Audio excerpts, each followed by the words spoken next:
We've been talking about the different skills that help you turn your talent into performance.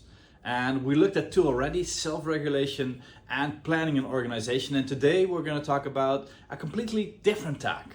And now we're actually going to get to the meat of studying and learning skills. And I think the three most important studying and learning skills are speed reading, memorization, and note taking.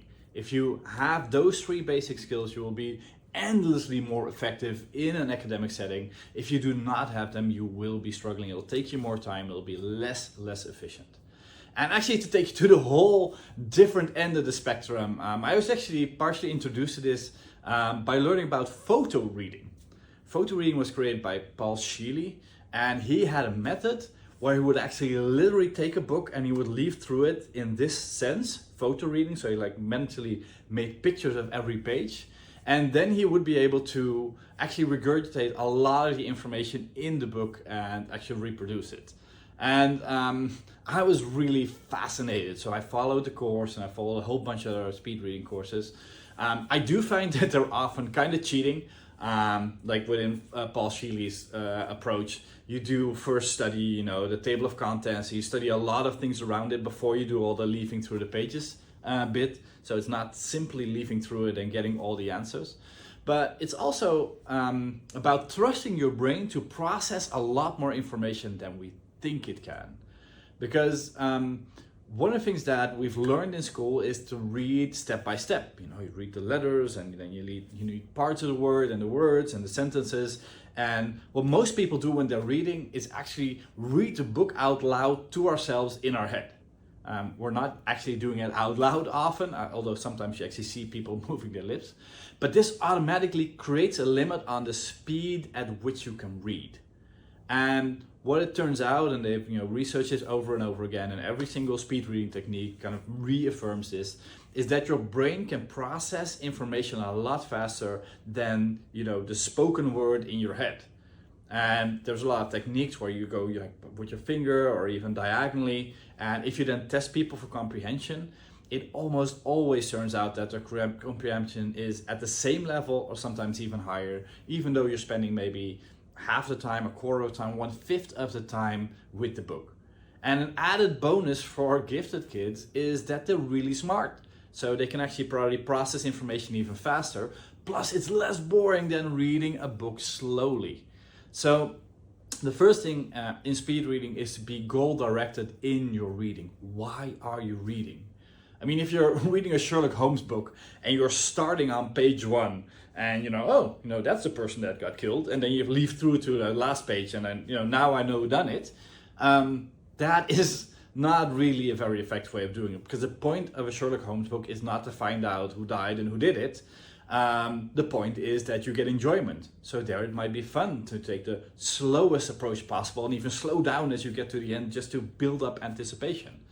Well, at the same time, if I'm looking for an answer, there is no point in reading the entire book from A to B, but I might just zoom in on the part that has the answer that I'm looking for. So the clearer you are about what you want to get out of a book, the better you'll be.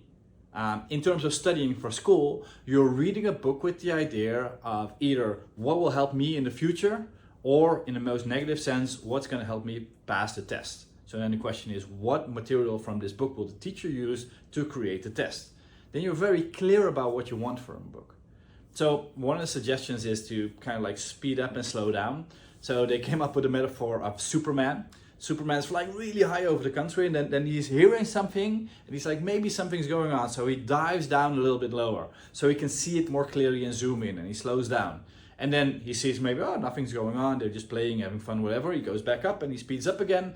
But if he sees like, oh wait, something's going on, he's gonna dive all the way down, slow down, and just get to the scene and do what needs to be done.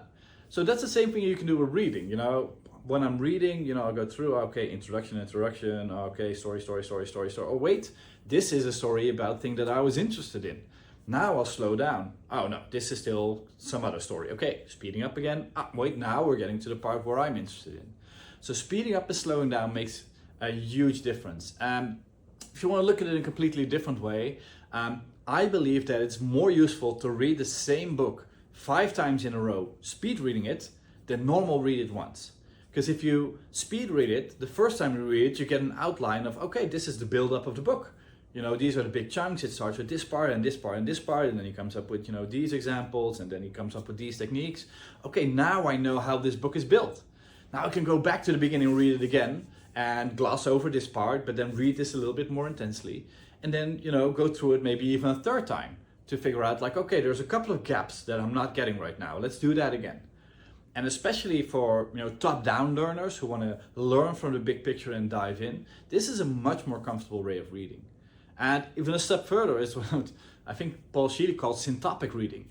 So if you want to read about a topic, you're not going to read one book, you know, slowly all the way through. It's better to read 5 books fast, because then I can read 5 different authors with their perspective. And if they're all saying the same thing, it's probably kind of universal. If they're saying something completely different, then I can see where they are, you know, maybe in disagreement with each other.